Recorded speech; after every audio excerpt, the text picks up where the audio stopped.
Now we're going to explore what it will take for Latino, African American, and migrant communities in Dallas to address the skills gap and be able to step into the city's new job opportunities. For that, please welcome of the Forced Migration Upward Mobility Project, Emily Perlmeter from the Federal Reserve Bank of Dallas. We also have the president of the Latino Center for Leadership Development, Miguel Solis, and Carol Zoe, the project manager and artist in residence for Trans.lation, an arts and cultural organization. Atlantic editor Emily DeRuy is back to lead the conversation. Emily. Thank you all for joining us. I really appreciate it. Let's start with you. We've heard a lot about a skills gap. Is that something that exists in Dallas? And if so, what does that look like? I'm sorry. I was told to hold the microphone very, very close. Yes, there is a skills gap in Dallas. So I guess 3 points on that. So kind of on a macro level, there are projections that Dallas's technology and as well as healthcare sectors are supposed to be growing at a pretty high rate, about 5% within the next few years, and it's projected that we will not have enough employees to fill those needed jobs. The second point, we often use as a proxy for skill level, educational attainment, and in Dallas County, 65% of residents who are 25 and older have no college degree of any kind, associate's degree or certificate. That's a majority of people who are not going to be able to fill those middle to higher skill jobs. And as a third note, I, at the Dallas Fed, run a poll, an annual poll of small business owners across the state, which includes about, over 1,500 respondents every year. And we take a look at what they see, what small business owners who are looking to fill gaps in employment, what they're seeing. And so some of the top issues that they're seeing are advanced technology skills they're looking for, they can't find. Sales and marketing skills, same thing. And then also the third thing, which we shouldn't forget about, are the soft skills. So that's punctuality and reliability, as well as basic customer service and interpersonal skills. Miguel, let's go to you next. What needs to happen with the education system, the city's education system, to give the kids some of those skills? Well, in Dallas in particular, what has to happen is what is beginning to happen. And that is we just have to be realistic about the job that we have done to date to get kids prepared for the 21st century job, and be very deliberate in ensuring that we are having an open and an honest conversation with the employers of today about what they need to see when our students graduate. And the other thing we're doing is we're being on building relationships with our higher ed institutions, both 2-year and 4-year institutions, and trying to ensure that when students leave our public school system, because a majority of our kids are attending public schools, that they are prepared to be able to expedite the process of getting and acquiring these skills to then immediately get into the workforce. And one of the last things we have to do is just be honest with ourselves about what we are preparing our students for, and that is college and a career, right? I went to a 4-year university and then went and got my master's degree. My brother graduated high school and went directly into the workforce. He makes more money than I do now, which is, he rubs that in my face all the time, but he was prepared for college and instead chose a career. And so I think those are the 3 major things that we have to focus on in Dallas ISD, and we're doing that. Do you think that all kids should go to college? That's a question I get quite a bit. I think college still is the thing that unlocks doors the fastest. It unlocks the doors to opportunity the fastest. Does that mean that every single child is going to be able to immediately go to college? No. We have to be, again, real with ourselves about the situation that many of our children face. Kids sometimes, particularly kids in Dallas ISD, have to immediately go to work. And the reason why they have to immediately go to work is because their families are stuck in cycles of poverty. And they need everyone in the family to be able to try to contribute. Now, that doesn't mean that we should tell our kids in school that college is not for you. we need to ensure that they understand that that is the quickest path to success. But let's prepare them as well for careers. Got it. And Dr. Nibbs, let's go to you next, if we could pass the mic down there. You do a lot of work with the immigrant community. Are immigrants right now in Dallas being included in the startup scene, in the tech sector? And if not, what can the city or even nonprofits do to be more inclusive? I think we do a nice job in the education system of getting youth clued into that next level, but we have a large gap of adults who come into the country, especially refugees who might not understand the difference between what a skill or a career is, what a job or a career is. There isn't a specific bridge that walks them from here you are working in a minimum wage job and the steps to move up to living wages. And this is a global workforce that has come to our doorstep that has a lot of potential to fill these gaps, and they're just dying to have the dignity to be able to support themselves in some of these industries, but they don't know how to get there. It was once described to me like this, and I talked to who had been here for 30 years. He said it was like I was on a highway, and we were driving in the slow lane, and all these cars were zooming past us at a faster speed, and we didn't know how to get from here into the fast lane. So I think we need more bridges to help newcomers find their way into all these industries that are just dying for skills. And Carol, I'd like to have you weigh in on that as well. How do we build some of those bridges for immigrants, and what can immigrants bring to the community?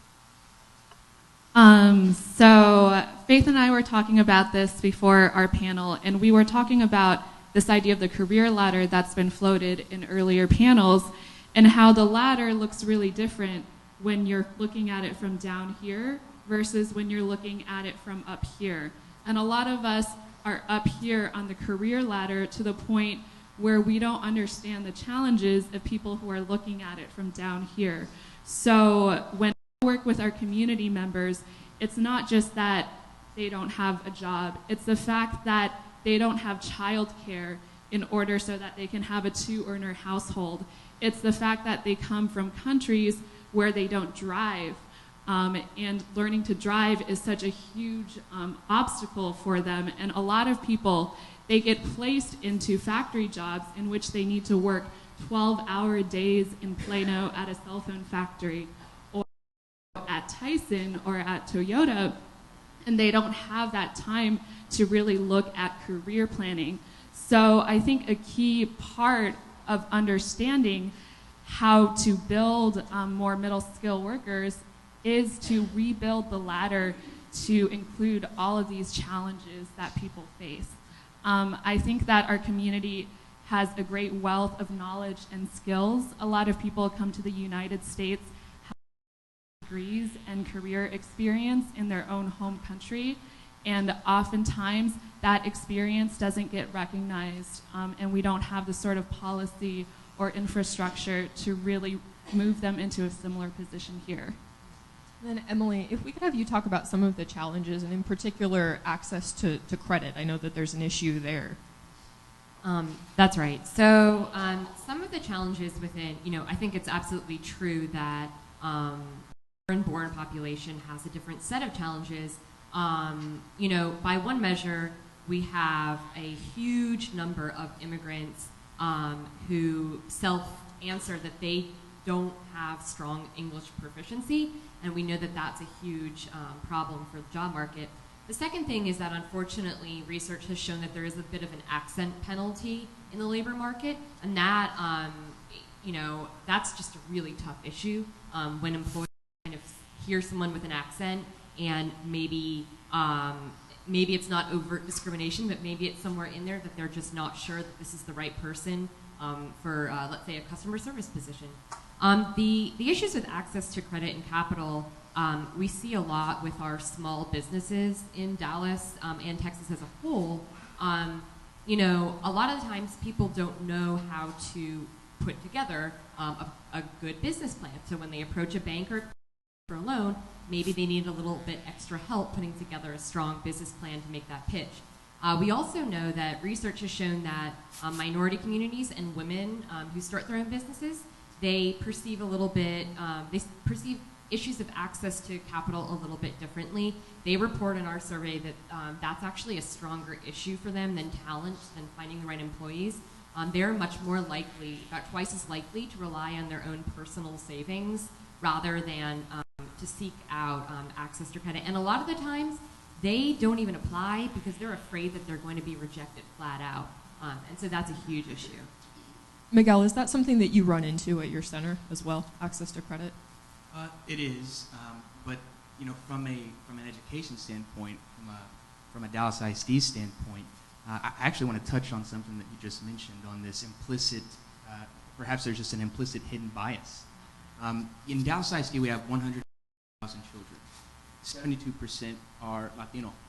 42%, which is about 60,000 kids, speak English as a second language. And I was talking with my staff at the center just a few days ago. We were having this debate on this monolingual predisposition that we have in American culture, that English is the language and everything outside of that is an outlier. It's foreign to us.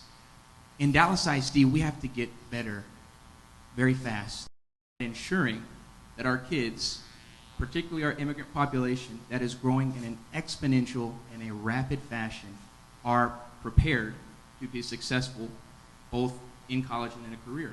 And we don't have a strong system set up in place to ensure that those kids are getting the education they need. One prime example is that every year we have a fairly decent standing, a fairly large standing vacancy for educators.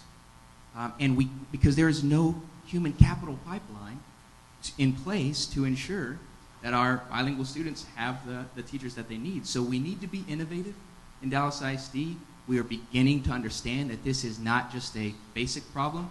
This is an existential problem for the city of Dallas because our population is becoming more and more English language learner, and we have to make sure that we're prepared. Right. And Dr. Nibbs, outside of the school system, how do nonprofits or how does the city go about building some of these skills training programs that might encourage people to be part of the entrepreneurial community? I think we need to go about connecting intentional bridges instead of these siloed departments. For instance, job training and skill training opportunities are introduced a lot through workforce development, but we found that workforce development is probably the least a refugee is going to go for help. So they're not connecting to those services. So there would be a need for, I would give you an example. Who would know, but there's a shortage of pet groomers in America. And pet groomers pay a living wage. So if we could, and there's only a 6-week training program to become a pet groomer. So our idea was, what if we set up an ESL to pet grooming program where they would learn the language, intentional language that they need for that industry while learning. So instead of a 6-week training program, maybe it's a 6-month training program. And people would come out on the other side with the skill to learn a living wage, right? So why not go to the Petcos and PetSmarts of America and say, would you make this one-time investment in this setting up a training program? And then you've got a plethora of talent to pick from to fill those vacancies. I think that's the kind of bridge that we can set up in all these industries that are looking for help. An intentional bridge that if you start here, you can go to this rung of the ladder.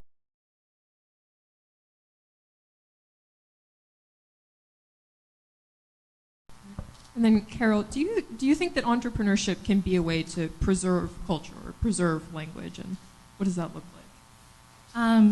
Yeah, so I'm here as a representative of an arts and culture organization, which is not the organization that you would expect here, but what we do is we host 2 social entrepreneurship programs of understanding and celebrating culture.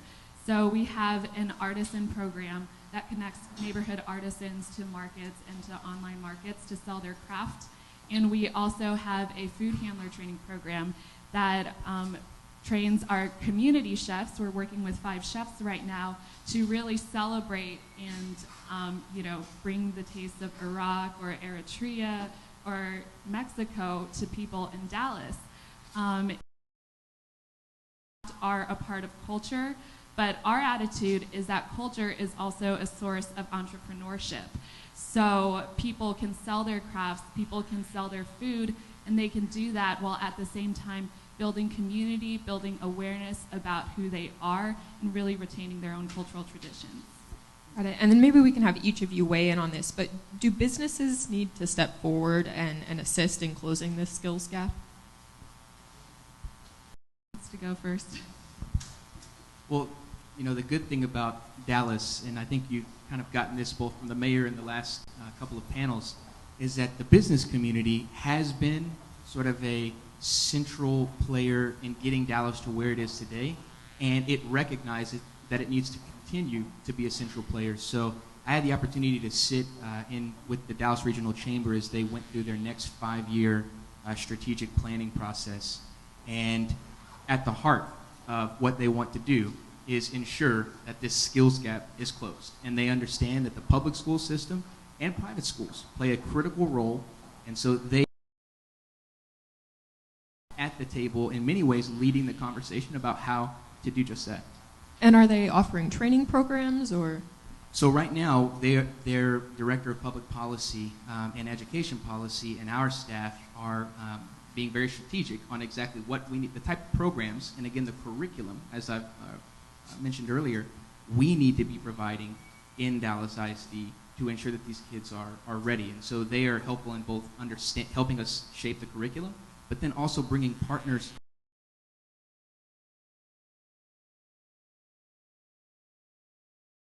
schools of choice and the curriculum in those schools of choice. So they're an active partner. Emily, did you want to weigh in on that? Sure. I think that absolutely the business community may feel like they have some incentives to create some space for middle-skilled employees. So we know that a lot of the times they, especially larger businesses, have an opportunity to upskill their current employees. And so what that does is, you know, spend some time to move the strong staff that they currently employ up the ladder a little bit, and then create that that path so that the employees that they have will stay with them, so that they'll be able to retain them, so that they'll see a path forward and some upward some space to get a whole new batch of maybe lower skilled workers and kind of have this, you know, this ladder that kind of continues that momentum. And so I think even if they were provided some sort of tax incentives or anything like that, I think it would be a huge savings in the long run. Got it. And in a moment, we're going to go to the audience for some questions. But Dr. Nibbs, did you want to add anything first? I just wanted to add that I think there's a real lost opportunity to incorporate more technology into that program, especially for English language learners. Words to Learn or English language programs that can be accessed to the cell phone, and employers could tap into these kinds of programs and build in the language that people need to know to move up to the next level. And people could be downloading those programs, they could be using those vocabulary words and lessons every day on their cell phone, so that they don't necessarily hands-on, that there's a lot of opportunity to use technology to build that gap and give that to your employees to use. We've got time for a couple of quick questions here. Does anybody have anything that they'd like to? Number of churches refer their immigrants to us, and so about a third of our population are moving into these tech jobs and highly skilled trained positions. Can you speak to that? How you're connecting with us through Dallas ISD or any other organization? So one of the things that we're doing in South Dallas in particular is just being honest with ourselves. Again, I feel like this is all about honesty. And getting into South Dallas proper in particular and trying to work with the church community to identify a lot of their communities that they are working with and having phenomenal results, ensuring that that many of these individuals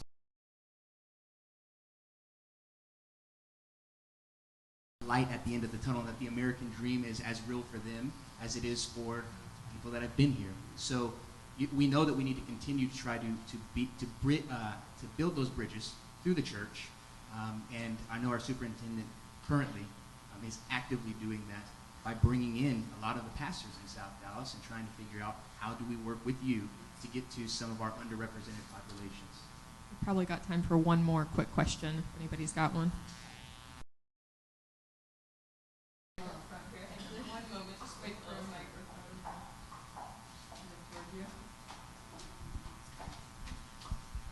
Oh, Kathleen Monsamora, 75234. I'm from Farmers Branch. Hope I'm still allowed. We in Farmers Branch, in fact, have a DISD school, a Cabell Elementary, and they're one of those that's trying out personalized learning. They're funded by the and I'm very excited at the possibility that most of them Latino are learning how to manage their own education and getting it through the technology that is allowed, given to them. So I just wondered if you want to talk about that and where that's going in the DISD in general. Absolutely. So I think the mayor may have mentioned this earlier, that we're just now beginning this process of ensuring that children within Dallas ISD who traditionally had been boxed in their zip code actually have real choice within the public school system. So we're creating our own market forces within our school system, and in some ways we're extremely successful in these initial phases. And what we are trying to do now, you may have read about it, those of you that are is focus on socioeconomic integration as well. Again, honesty. We still live in a segregated city.